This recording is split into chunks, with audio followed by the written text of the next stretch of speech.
মা, এই দেখুন আমি এই শাড়িটা আপনার জন্য কিনে নিয়ে এসেছি। আমাদের অ্যানিভার্সারি পার্টিতে এই শাড়িটা আপনি পরবেন, আপনাকে খুব মিষ্টি লাগবে।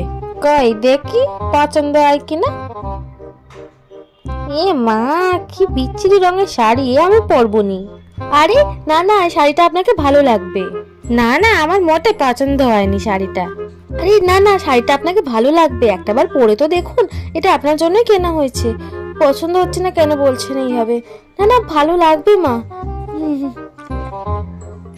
একটাবার তো পরে দেখতে পারতেন নাকি? আসলে শাড়িটা আমি কিনিনি, আমি টাকা দিয়েছি ঠিকই, কিনেছে আপনার মেয়ে, পছন্দ করেছে আপনার মেয়ে। তো ও পছন্দ করেছিল বলেই শাড়িটা নেওয়া হয়েছে, ওর তো খারাপ লাগবে। দেখো, এ কি সব বলেছে কথা, আমার মেয়ে পছন্দ করেছে, আগে বলবে তো, আগে বলতে পারো না নাকি তুমি? আরে মা, তুই কাঁদিস নে, শাড়িটা আমার খুব পছন্দ হচ্ছে।